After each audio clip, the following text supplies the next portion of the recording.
उधर रूस के दखल की आशंका के बीच ब्रिटिश विदेश मंत्री लिज ट्रस ने यूरोपीय देश बोस्निया का दौरा किया।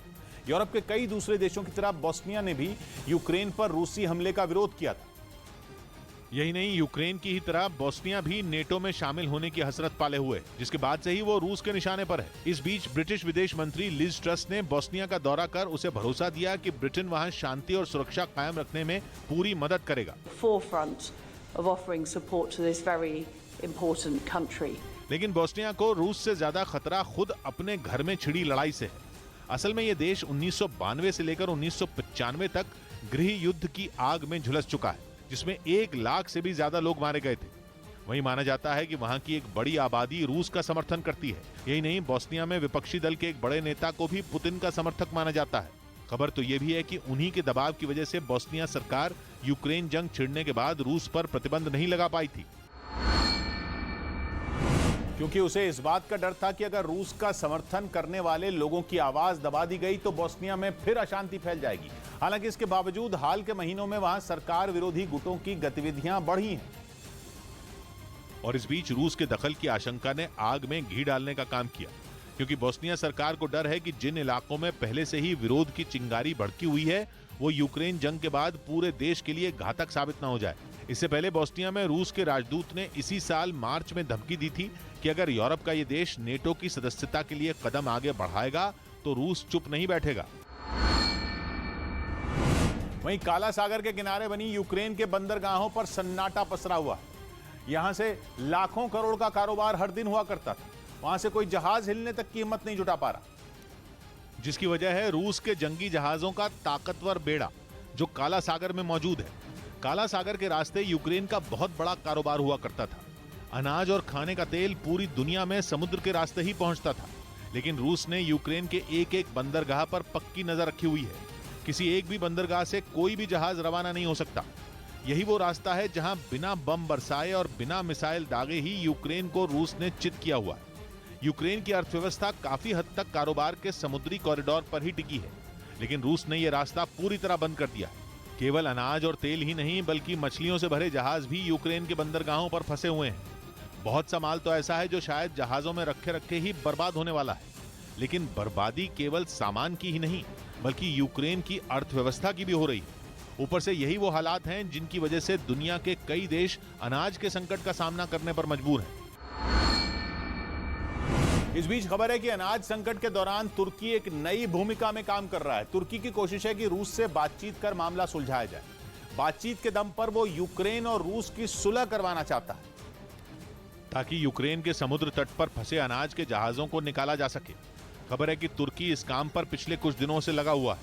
यूक्रेन और रूस दोनों के साथ वो इस मुद्दे पर बातचीत कर अनाज संकट का हल निकालने की कोशिश कर रहा है। खबर है कि 2 करोड़ टन गेहूं यूक्रेन के बंदरगाहों पर फंसा है, जिसे रूस निकलने नहीं दे रहा। दर्जनों देश ऐसे हैं जहां इस अनाज का शिद्दत से इंतजार हो रहा है। करोड़ों लोग ऐसे हैं जिनके सामने भूख से मरने की नौबत आ सकती है।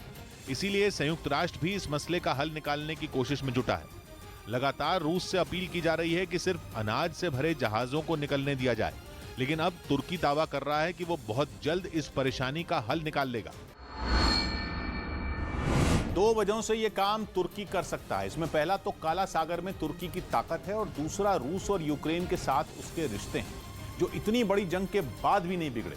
काला सागर में रूस और यूक्रेन की ही नहीं, बल्कि तुर्की की भी सीमा लगती है। काला सागर का एक बड़ा हिस्सा तुर्की के पास है, जहां उसके 2 जंगी जहाज, 2 सबमरीन और छोटे आकार के दर्जनों जहाज हमेशा तैनात रहते हैं। ऊपर से काला सागर से जो भी जहाज एशिया या पश्चिमी यूरोप की तरफ जाता है, उसे तुर्की की सीमा से होकर गुजरना पड़ता है। तुर्की की सीमा में बॉस्फोरस नाम का समुद्र एक बहुत संकरा हिस्सा है। ये तुर्की के ठीक बीच से गुजरता है, जो तुर्की को 2 हिस्सों में बांटता है। यह दुनिया का सबसे संकरा ऐसा समुद्री रास्ता है जिसका इस्तेमाल अंतर्राष्ट्रीय व्यापार के लिए किया जाता है। मतलब ये कि काला सागर और अज़ोव सागर से होने वाला कोई भी कारोबार तुर्की की मर्जी के बिना मुमकिन नहीं है।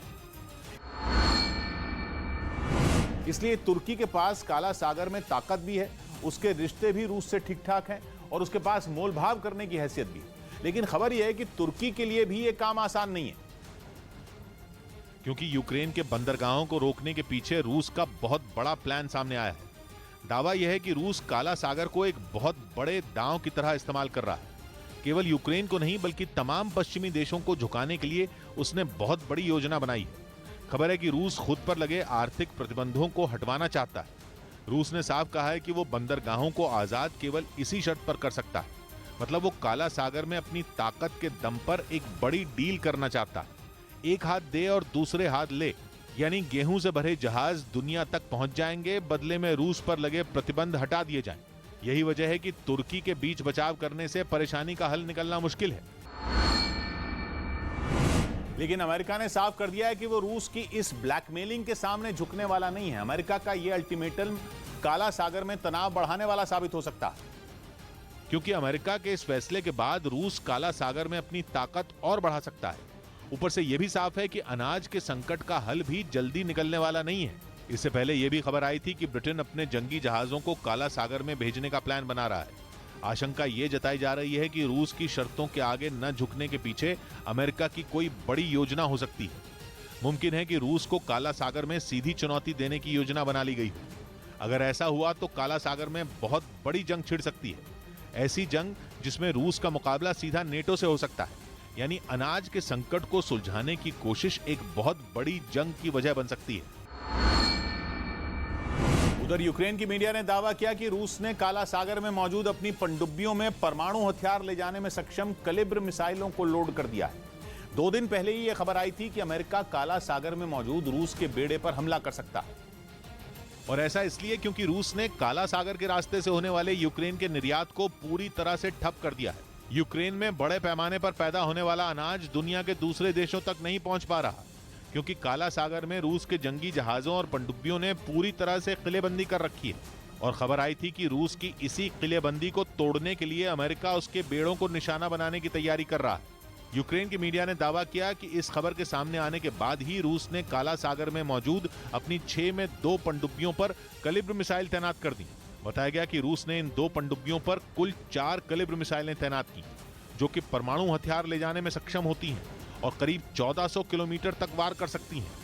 मतलब अगर यूक्रेन की मीडिया के दावे में सच्चाई है तो रूस ने इन मिसाइलों को तैनात करके साफ संदेश दे दिया कि अगर अमेरिका ने किसी भी तरह का हमला करने की कोशिश की तो वो उसके लिए भारी पड़ेगा।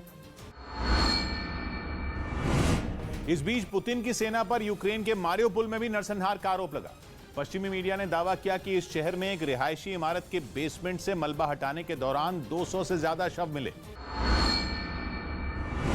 और मारियोपोल उन शहरों में शामिल है जहां जंग की शुरुआत में ही रूसी सेना ने सबसे भीषण हमला बोला था, जिसमें शहर का 90% से ज्यादा हिस्सा मिसाइलों और बमों की भेंट चढ़ गया।